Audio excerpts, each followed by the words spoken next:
Kali ini kita akan bahas orang mistikus Jawa yang ajarannya tuh radikal banget sampai dianggap sesat. Dia bilang kalau manusia itu bisa bersatu dengan Tuhan. Sebuah ide yang sangat menantang dan mendalam yang akan kita telusuri bareng-bareng. Nah, ini dia nih, pertanyaan utamanya.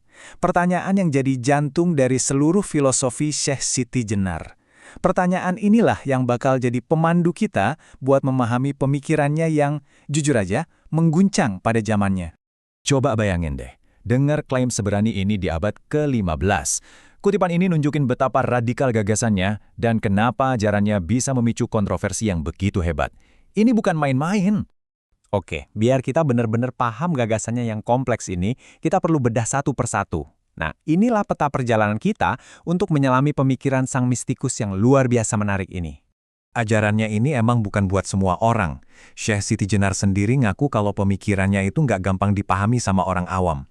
Ya, akhirnya inilah yang memicu tuduhan sesat dari para pemuka agama lainnya pada waktu itu. Nah, buat ngerti jalannya, kita harus paham dulu cara dia memetakan realitas. Ini adalah fondasi dari semua ajarannya. Penting banget nih. Jadi menurut beliau, Tuhan itu mutlak. Gak bisa dilihat mata, gak punya awal dan akhir. Tapi kita bisa lihat cerminannya di seluruh jagat raya, alam semesta ini. Ya, inilah bukti nyata keberadaannya yang tak terlihat. Nah, ini dia poin krusialnya. Dia ngelihat setiap manusia itu punya dua sisi. Ada raga fisik yang sifatnya sementara, yang dia sebut sangkar, dan di dalamnya ada jiwa ilahi yang abadi. Jiwa inilah, kata beliau, yang punya 20 sifat Tuhan. Oke, kita lanjut ya, buat lihat gimana sih dualitas tadi membentuk pandangannya yang sangat kontroversial soal ibadah. Syekh Siti Jenar itu memulai kritiknya dengan pertanyaan yang dalam banget.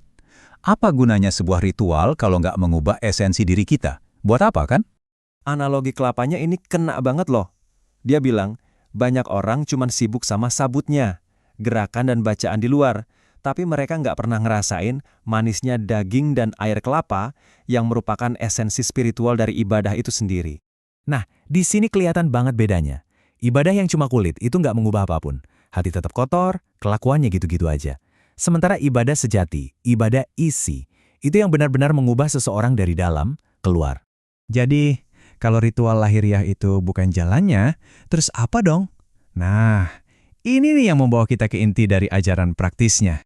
Inilah tujuan puncaknya, manunggaling kaula Gusti, atau penyatuan antara hamba dan tuannya. Ini bukan berarti jadi Tuhan ya, tapi tentang menyatunya kehendak jiwa kita dengan kehendak ilahi. Terus gimana caranya? Perjalanannya tuh bukan keluar, bukan ziarah kemana-mana, tapi justru ke dalam diri kita sendiri. Langkah pertamanya, sucikan hati. Terus lepasin semua keterikatan duniawi. Dan yang paling penting, kendalikan akal kita yang seringkali nipu. Kalau kita ngikutin jalan ini, kita bakal sampai ke ajarannya yang paling radikal dari semua. Hakikat surga dan neraka. Buat beliau, kita nggak perlu nunggu mati buat ngerasain surga atau neraka. Keduanya ada di sini sekarang di dalam jiwa kita. Pas hati kita damai dan ikhlas, itulah surga. Pas kita tersiksa sama rasa bersalah dan gelisah, ya itulah neraka. Sesimpel itu. Dan semua ini, puncaknya ada di ajaran terakhirnya yang paling, bikin mikir keras, yaitu tentang hakikat hidup dan mati itu sendiri. Kutipan ini benar-benar ngebalikin semua pemahaman kita. Dia bilang, apa yang kita sebut hidup di dunia ini sebenarnya bukan kehidupan yang sejati. Wow. Jadi menurut beliau, kematian fisik itu justru awal dari kehidupan yang sebenarnya. Itu adalah momen ketika jiwa yang abadi akhirnya bebas dari sangkara raga yang membebaninya. Kematian itu adalah kemerdekaan jiwa. Kita tutup bahasan kali ini dengan satu pertanyaan pamungkas yang provokatif, yang merangkum tantangan dari ajaran Syekh Siti Jenar. Gimana jadinya kalau pencarian spiritual terbesar kita itu ternyata bukan ke atas, ke langit, tapi justru ke dalam, ke kedalaman jiwa kita sendiri?